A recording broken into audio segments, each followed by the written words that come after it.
So an entire radical of index 3 may be expressed as a mixed radical. So we need to know our perfect cubes. So if you grab your calculators, you can also get this chart on your calculator, just like we got the chart with perfect squares. So what was the first step when we got the chart, the table of perfect squares? Y equals. So we're going to push the y equals button. You have a graphing calculator. If you have something there, you can push clear. So we have x. Now we want perfect cubes. So I'm going to, instead of x squared, I need x cubed. There's two ways to get that. One way, any guess?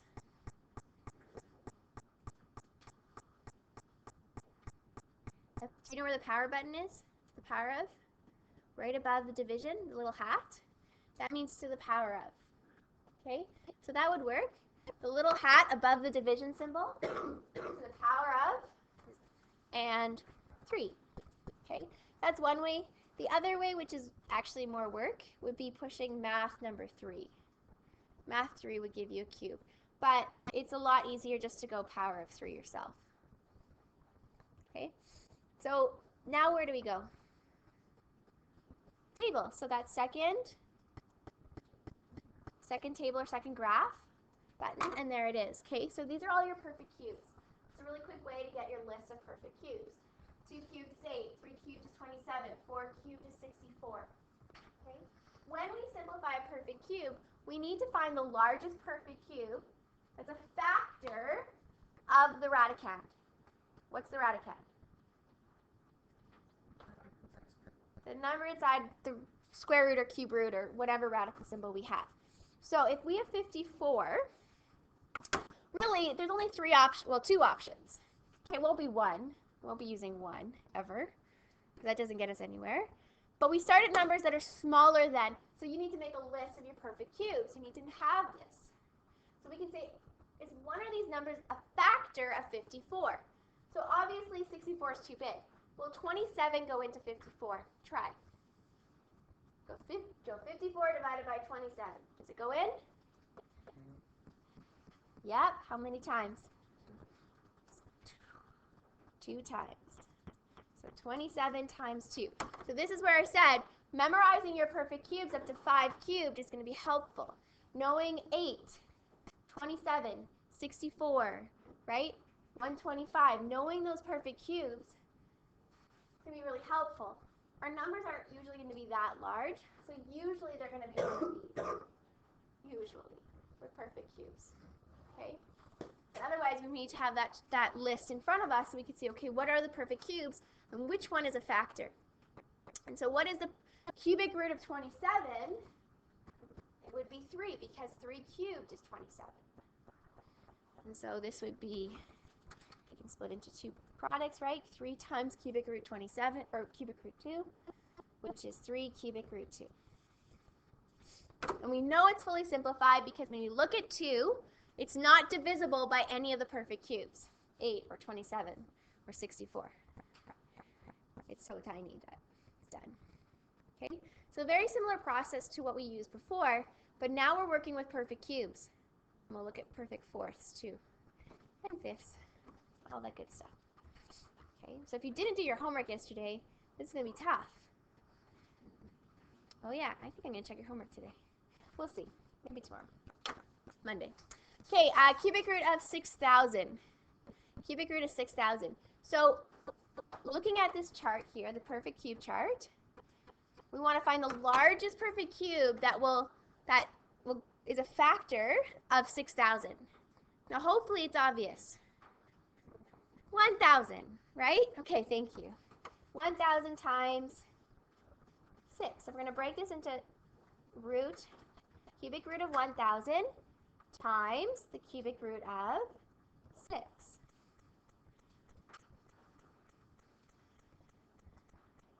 And what is the cubic root of 1,000? 10. Okay, so because 10 cubed is 1,000, the cubic root of 1,000 is 10. So this becomes 10 cubic root of 6. Do you have to write the time symbol? No, we usually don't. Okay, it becomes like a coefficient. 10 cubic root 6. So the second example is a fifth root. So we need to make a fifth chart really quickly. 2 to the power of 5. Plug it in your calculator. So take your calculator. So I'll just show everyone. 2 to the power of, so that's the hat, 5. 32. 3 to the power of 5. 243. No, was it 343 or 243, right? Okay, so one of these is going to be the factor of 320. Can you see it? 32 times 10. So fifth root of 32 times the fifth root of 10. Right, it's a multiple of 10. 32 times 10. 320, right? And so because 2 to the power of 5 is 32, then what's the fifth root of 32? 2. 2 times fifth root. 2 root, we'd say 2 fifth root of 10. But we wouldn't write the times symbol there. We just take the fifth root and turn it into 2. Can we have a negative inside a cubic root? In a cubic root. If the index is odd, it's okay. Okay? You can take a cubic root of a negative as long as the index is odd. Even, not possible. And normally we don't want the negative inside, so we're actually going to pull it outside. You can just bring it right outside. Okay? You can write this as negative cubic root of 16. Because you know your answer will be a negative. Fix my negative sign. Okay. Now perfect cubes. 2 cubed is 8. 3 cubed is 27. Which one of those is a factor of 16? 8. So we're going to write cubic root of 8 times cubic root of 2. And what is the cubic root of 8? 2. So negative 2 cubic root 2. So we're just taking what we learned yesterday and using the same type of process, but of course we're not using perfect squares because these aren't square roots. Okay. So what if I want to make it an entire radical? The entire radical, remember when we wanted to make 2 root 3 an entire radical? To bring the 2 inside, what did we do it with that? We squared it. So 2 is the same thing as root what? Root 4, right? So 2 squared is 4, and then we multiply it by 3, which was 12. So what do you think we're going to do to a number if we want to bring it inside a cube root? We're going to cube it. Because the opposite operations. I'm going to cube the 1/2 if I want to bring it inside the cubic root. When you cube a fraction in your calculator, you have to put that fraction in brackets. So if you wanted to type in 1/2 cube, put brackets, then to the power of the hat, and cube. And I want it as a decimal, preferably. So math, enter, enter, gives you 1/8. Which makes sense, because 2 cubed is 8. And 1 cubed is 1, so 1/8. So 1/8 times 80, what does that equal? 10. Could I check my work if I wanted to? Yeah, as long as I know how to type it in the calculator, I can. So 1/2. How do I type in cubic root? Do you guys remember? Math 4. Math 4. So 1/2 cubic root of 80 has to equal to math 4 cubic root of 10. And they should be the same decimals. Okay. All right, turn the page.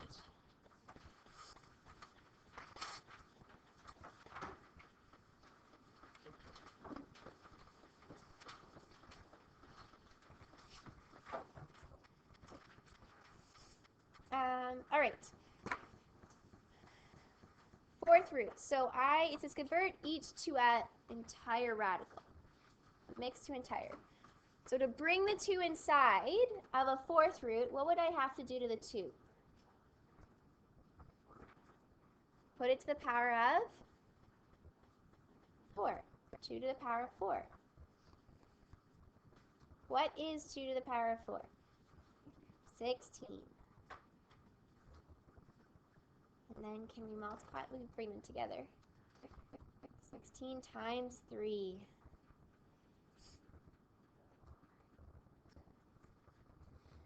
What is 16 times 3? 48.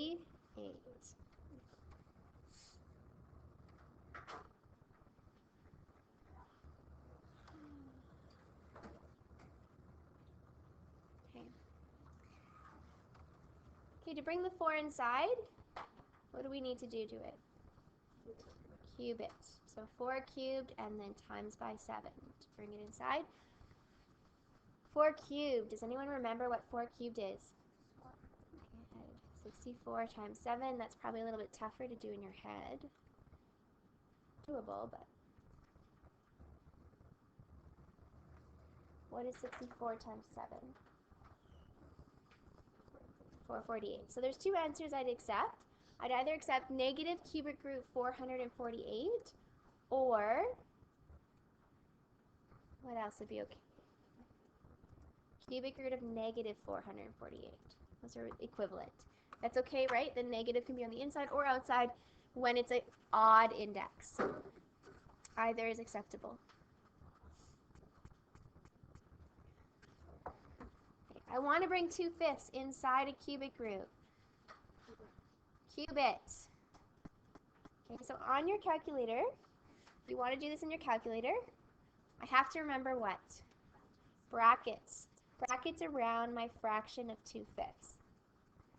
And then 2 divided by 5 bracket to the power of 3. That gives me, preferably the decimal, as a fraction. So I go math, enter, enter. 8 over 125. So if you want to go straight to multiplying these, you can, or you can write them all under 1 cubic root. But let's multiply those together. 8 over 125 times 100. That's how I type that in. That gives me 6.4, or as a fraction, how would I change it to a fraction? Math, enter, enter. 32 over 5. Do you get the same thing? Cubic root 32 over 5. Kind of want to avoid decimals if we can. I'm going to let you try D. Now on a side note, can you bring the negative inside of the 4th root? No. So the negative has to stay outside. But bring the 3 in to the 4th root.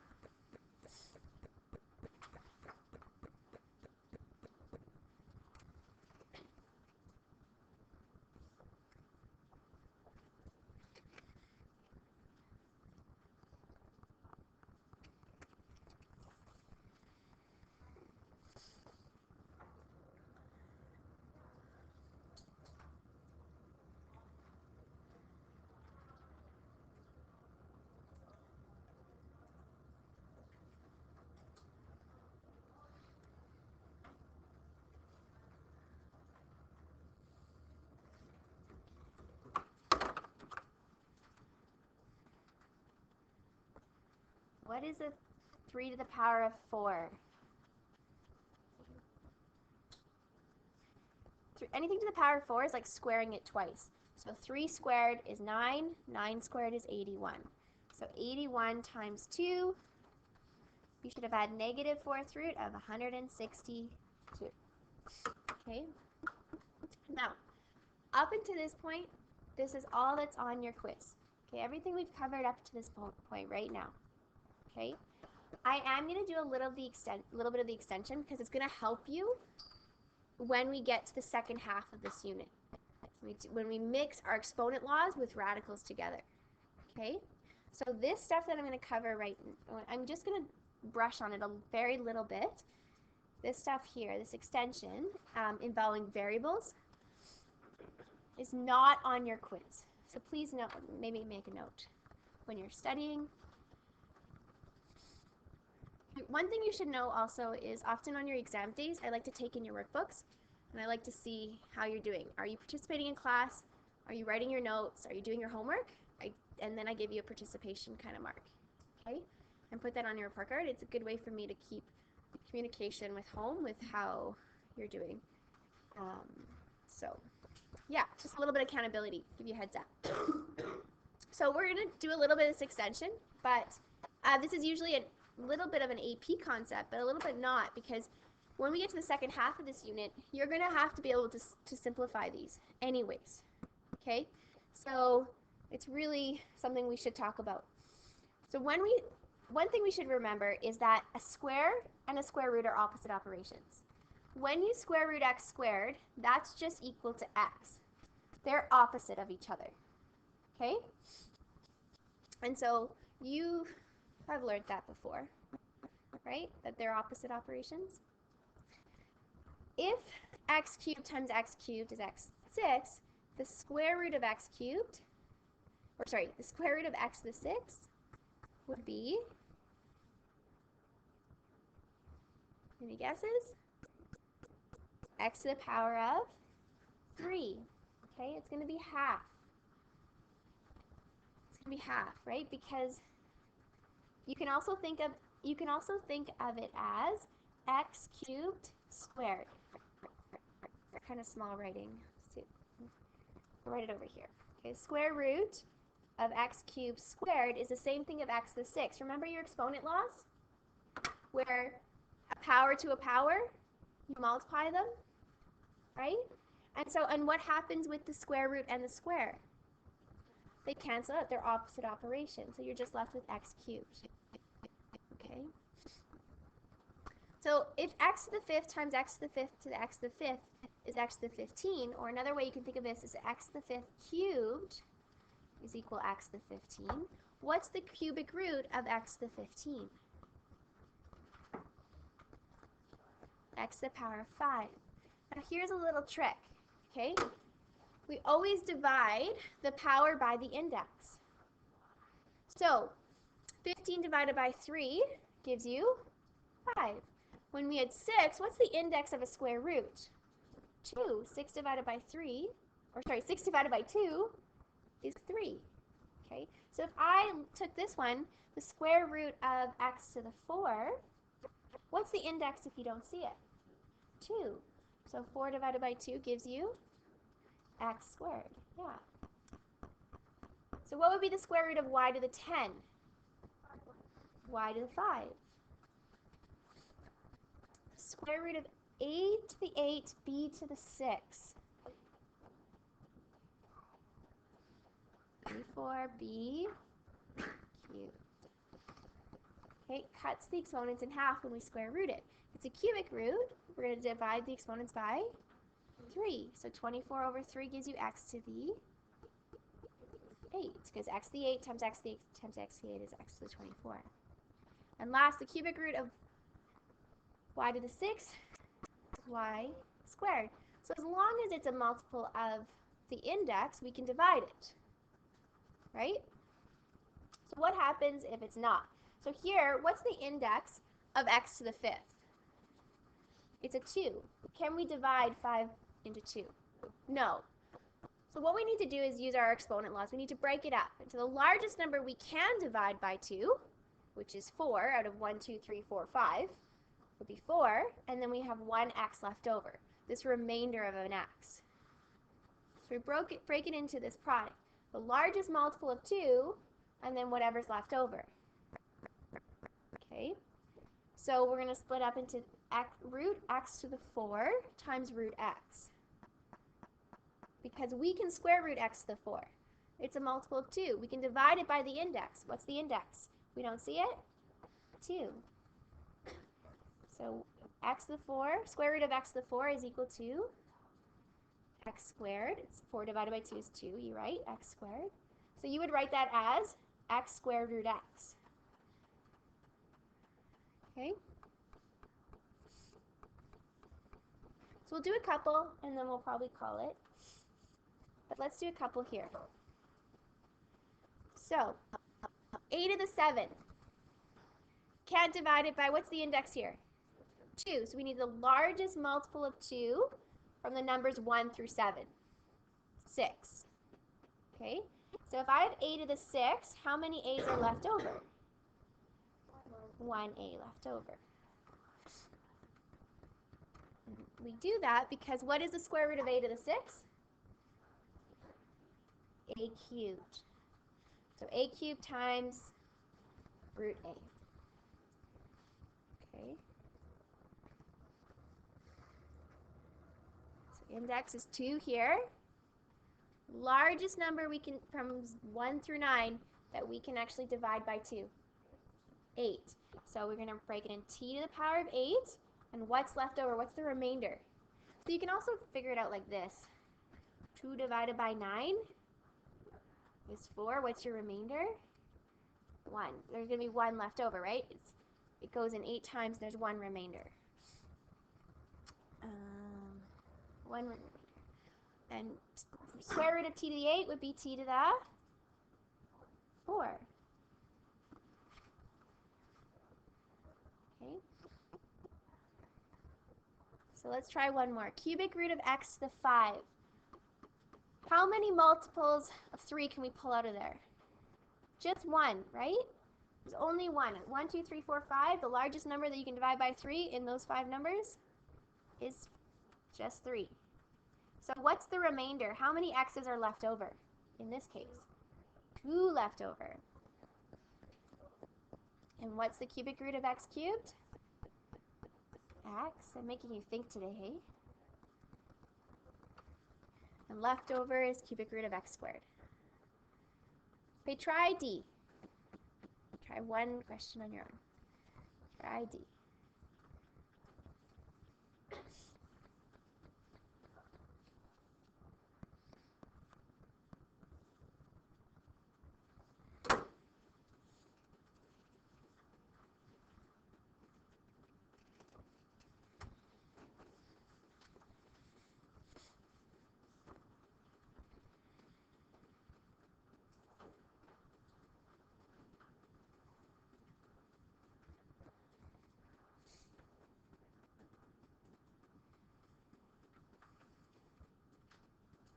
One x left over. And so what is the cubic root of x to the 6? X squared, and then cubic root x you should have had as your answer.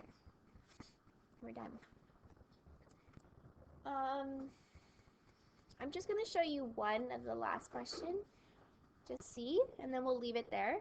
Okay?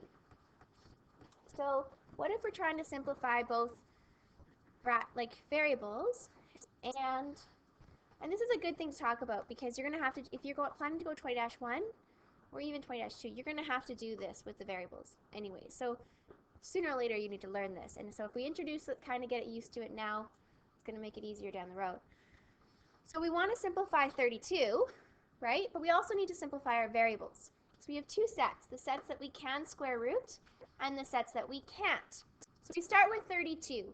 We find the largest perfect square that will divide into 32. Okay, so remember our perfect square chart? 4, 9, 16, 25, 36. You might want to write that on your quiz paper, have it in front of you. Even though you know them, sometimes it's nice to have it in front of you, just to, so it's there. So you look at 32, and the largest number that will divide into 32 is 16. So 16 will be in the first square root bracket, what we can square root, and what's left over, 16 times 2, right? We can't square root. But leave some room because we have our variables. So our index here is what? You don't see it? It's 2. So we want to divide our variables by 2, right, when we square root them. So we want the largest multiple of 2. Y to the 7, what will be the largest multiple of 2? 6. So y to the 6 will go here, and how many are left over? 1 is left over. That goes in the second bracket. It's the second square root, the one that we cannot simplify further. Z to the 8, can we divide that by 2? Yeah, so that whole thing can be square rooted. So we're going to put it in the first bracket. There's no leftovers with the z. Okay? So let's square root 16. What is that? 4. What is the square root of y to the 6? Divided by 2, remember, divided by the index. 3. And z to the power of 4. And then what's left over? What you can't square root? 2y. Okay? So, your assignment, your must-do, is 1 to 2 ACEF, 5 and 6. Okay? If you finish in class, if you have time or you want to do some extra practice with the variables, you can please do these questions. Numbers, right here. 10, 12, and nope, 8 to 10 AC. ACE for each one of those. Okay?